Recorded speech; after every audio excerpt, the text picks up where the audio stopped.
Tapi kapan ya kita bahas soal kebiasaan bangsa Arab kuno nih, yang punya istri sampai puluhan. Bahkan kalau ayahnya meninggal, itu bisa diwariskan ke anak lelakinya.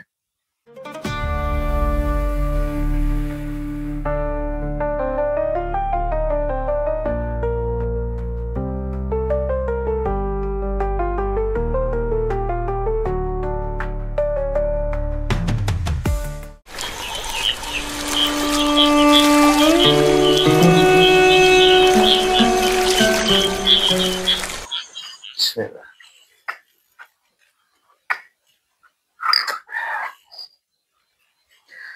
Assalamualaikum warahmatullahi wabarakatuh.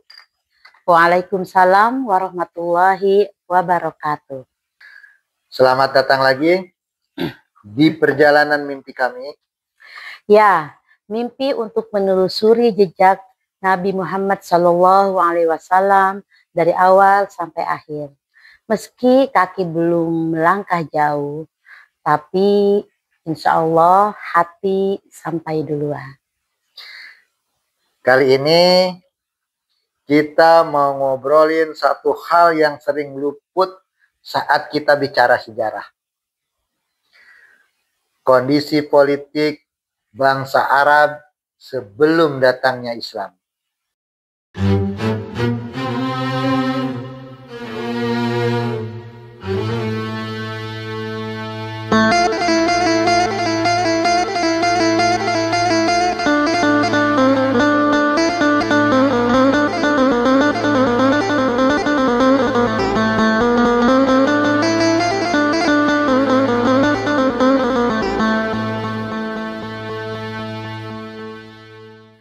Maksudnya gimana Pak? Kayak siapa presidennya atau apa gitu? Enggak sampai serapi itu. Sayang. Justru keadaan Jazirah Arab pada saat itu semeraut banget.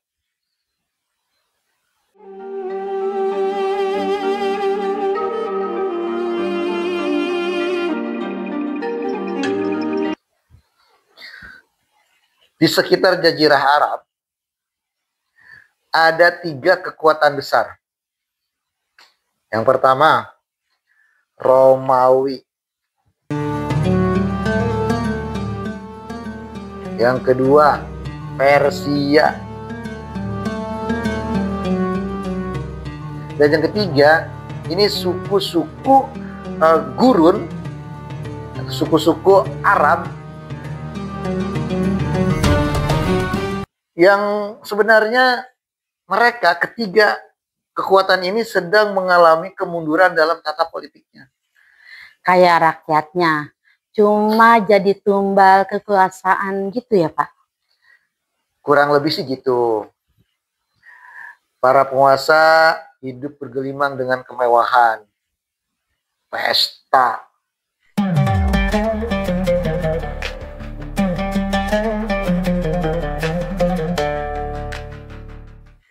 dan ya simbol-simbol kejayaan.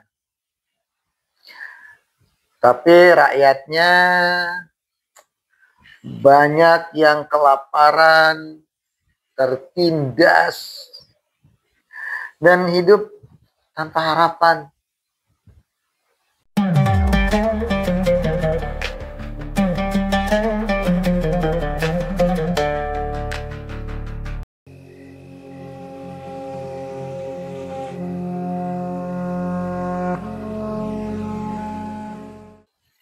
Di Romawi misalnya, rakyat dikenakan pajak berat dan tunduk pada sistem yang mengekang. Tidak ada kebebasan, tidak ada hak rakyat untuk berpendapat, tidak ada, pokoknya banyak yang tidak ada lah.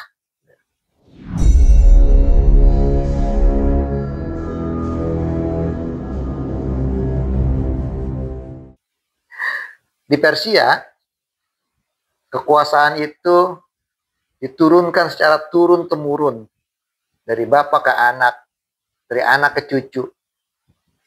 Ya, tanpa ada suara rakyat sedikit pun. Jadi nggak ada istilahnya pemilu, nggak ada kebocoran suara.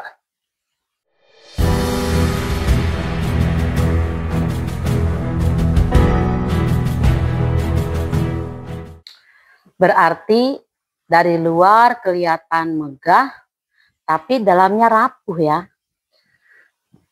Iya. Dan masyarakat ya terbiasa disuruh tunduk ya, tanpa diajak berpikir atau berpendapat atau bersuara.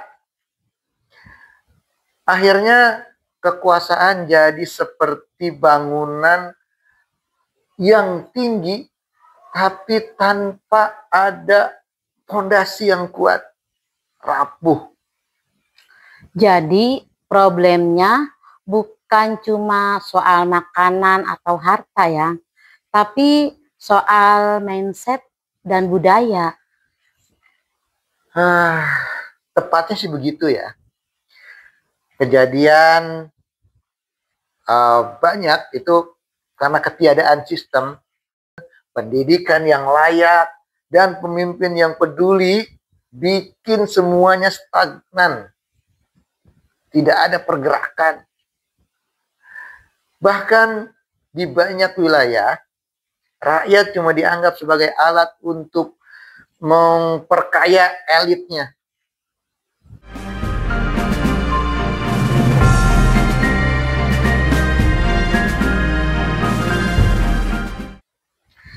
Jadi bukan cuma jazirah Arabnya aja yang kacau, tapi dunia sekitarnya juga ikut kayak sakit gitu ya Pak.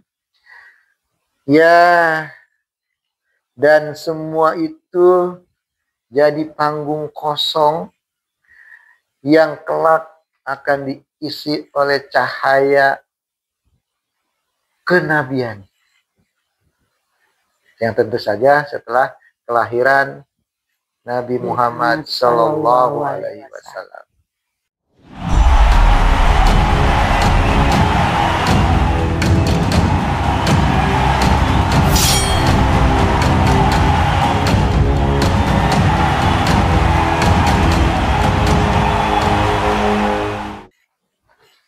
Kondisi internal Jazirah Arab nggak kalah buruk. Kabilah-kabilah saling bermusuhan. Bertikai hanya karena soal harga diri, batas wilayah, bahkan kadang cuma karena dendam masa lalu. Serius Pak. Jadi perang itu bukan karena hal yang besar aja ya? Iya sayang. Kadang hanya karena satu unta dibunuh atau satu kata yang menyinggung itu bisa memicu perang yang bisa berlangsung puluhan tahun. Seperti perang Basus itu ya Pak? Nah, itu contohnya. Perang Basus antara Bani Taklib dan Bani Bakhr itu berlangsung lebih dari 40 tahun. Hanya karena satu insiden kecil. Ya, banyak cerita dari para sejarawan itu karena dipicu pembunuhan seekor unta. Mereka tuh nggak punya raja yang bisa jadi penengah atas pertikaian itu. Ya, itu karena saking kerasnya fanatisme suku pada saat itu. Tepatnya, nggak ada pemerintahan pusat. Semua bergantung pada kabilah masing-masing. Hukum yang berlaku, ya hukum pedang. Dan kehormatan suku, itu yang dijunjung tinggi.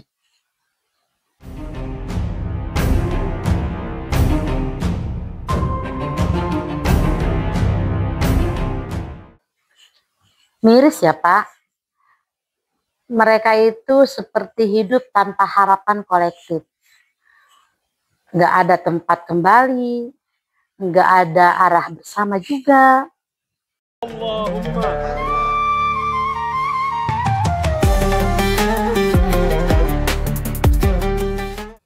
Nah, di tengah kekacauan itu, ada satu wilayah yang tetap punya kehormatan tersendiri. Hijaz. Mekah. Ya. Meski tidak punya kekuatan militer besar, Mekah dihormati karena Ka'bah. Ya, karena Ka'bah ada di sana. Mereka menjadi penjaga tempat suci. Dan itu memberi legitimasi spiritual. Jadi kekuasaannya bukan karena senjata dong, tapi karena status agama. Betul. Mereka dianggap mewarisi ajaran Nabi Ibrahim. Dan mereka menyusun sistem yang mirip kayak semacam musyawarah, balai pertemuan yang membernya itu, anggotanya itu adalah para pemuka suku yang ada pada saat itu. Ya, semacam pertemuan primitif lah.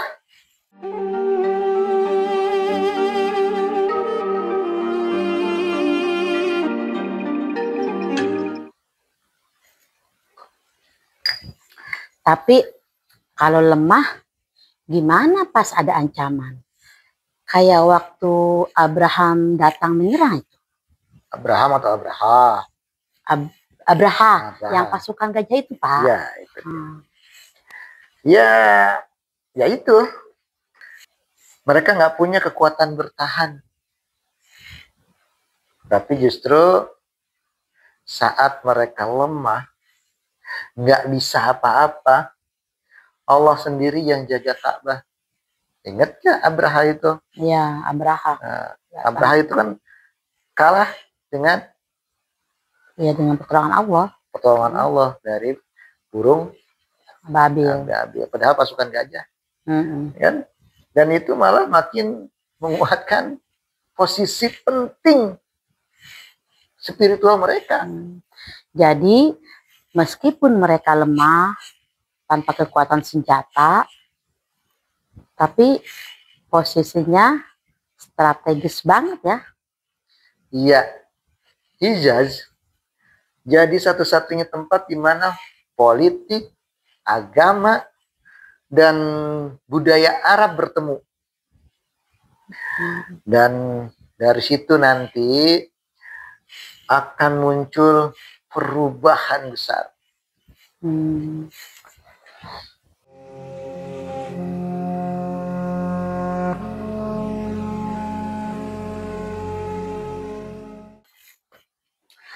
Kalau dipikir-pikir, Pak, bangsa Arab pada saat itu bukan hanya miskin harta, tapi juga miskin harapan.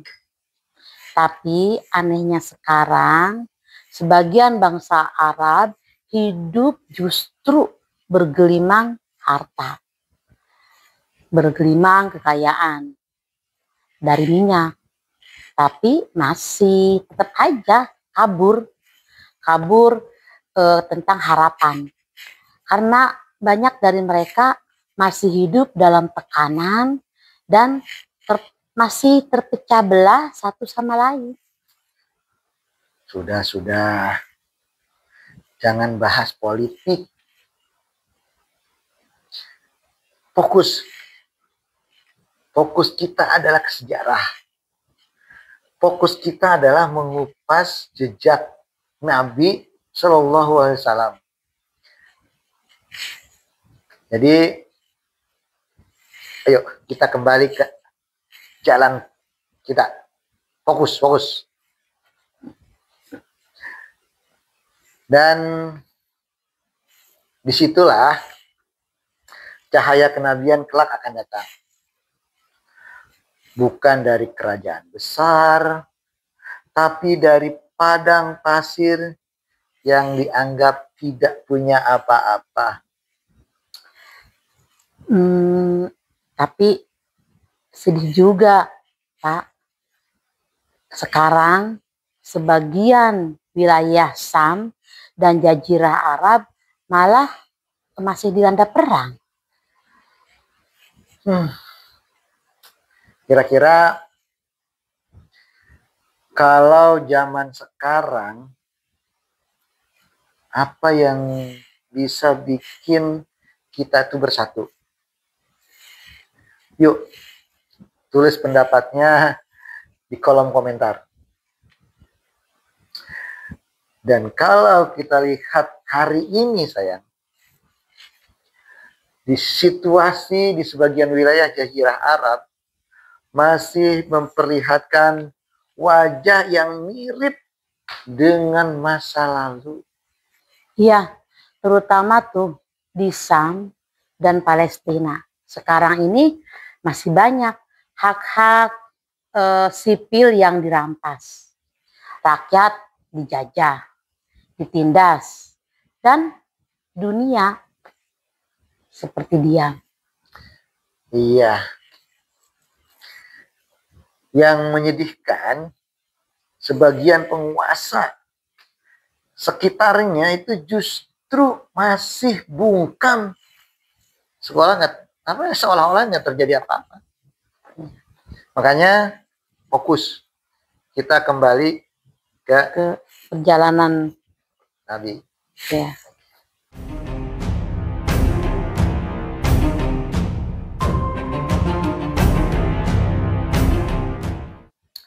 Iya sih Pak, kita nggak usah ngebahas-bahas kondisi sekarang ya. Tapi kalau dipikir-pikir, dulu mereka itu kan dulu satu rumpun, ya, satu tanah, terus satu bahasa juga. Tapi kenapa sekarang sulit banget untuk bersatu gitu Pak?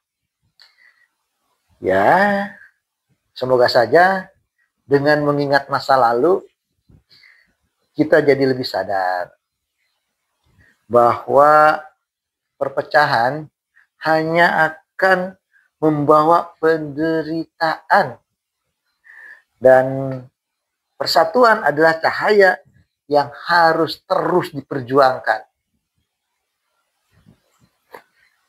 Minum dulu Pak. Bismillah. Dan kalau menurut kalian video ini bermanfaat, yuk bantu kami dengan share ke teman-teman kalian. Dan subscribe channel ini supaya kita bisa terus bareng-bareng menelusuri jejak Nabi Shallallahu Alaihi Wasallam. Sallallahu. Allah.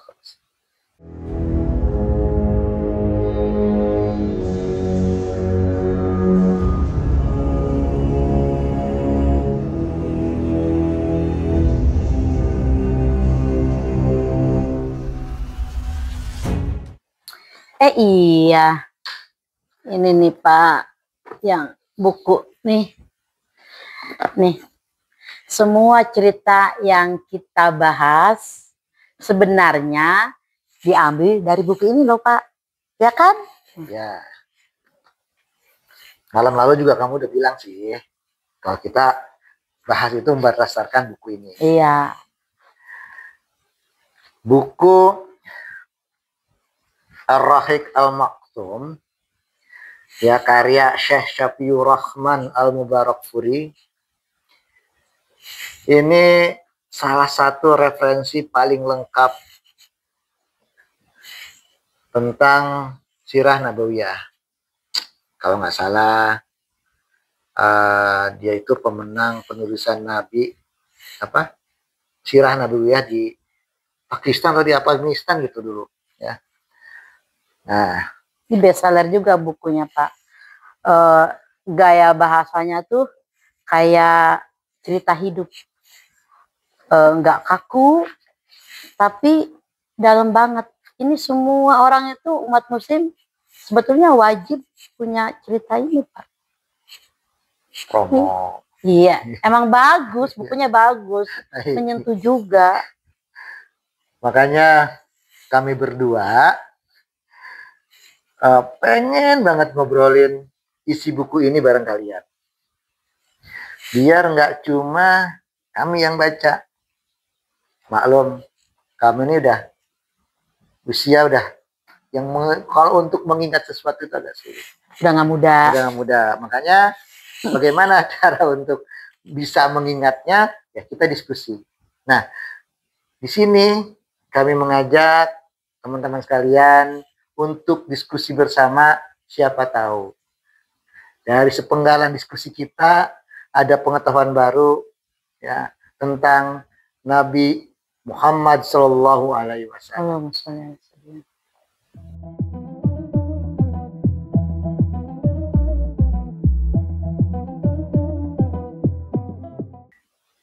Kalau teman-teman di sini juga pernah baca buku ini dan ada bagian dari cerita kami yang mungkin kurang tepat atau terlewat, ya pertama mohon dimaafkan.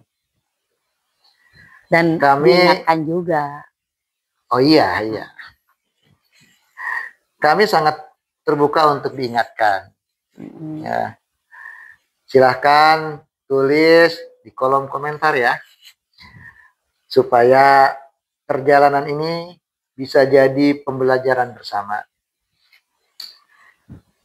Kalau kalian juga suka, jangan lupa share ke teman-teman kalian ya.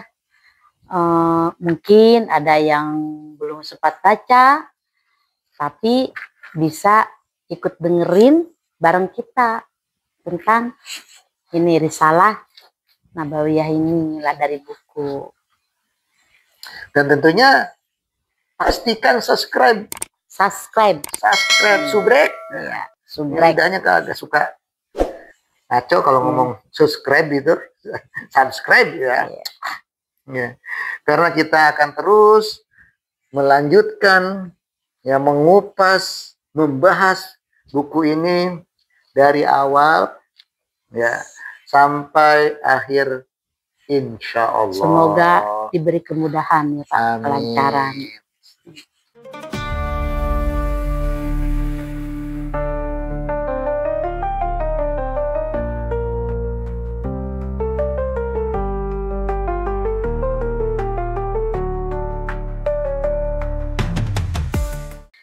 Dan insya Allah di episode berikutnya akan kita bahas tentang agama-agama yang dianut oleh bangsa Arab sebelum datangnya Islam. Sayang, kita udah bahas letak geografis, udah bahas kondisi sosial. Terus barusan kita juga bahas tentang politiknya, walaupun mungkin belum lengkap. Tapi kapan ya kita bahas soal kebiasaan bangsa Arab, bangsa Arab kuno nih, yang punya istri sampai puluhan. Bahkan kalau ayahnya meninggal, itu bisa diwariskan ke anak lelakinya. Ada Pak, nantilah. Nanti ada kok episode-episode awal sebelum wahyu turun. Nanti itu dibahas. Tapi jangan kaget ya. Jangan kaget. Budaya masa itu memang jauh dari nilai-nilai yang kita kenal sekarang ini. Iya. Kepercayaan mereka itu beragam. Ada yang menyembah berhala, ada yang masih mengikut ajaran Nabi Ibrahim. Apa namanya tuh? Hanif ya. Nah, kalau nggak salah Hanif ya. Terus bahkan ada juga yang mengaku pengikut agama langit. Penasaran kan? Yuk Terus ikuti serial ini. Sampai jumpa di episode selanjutnya. Wassalamualaikum warahmatullahi wabarakatuh.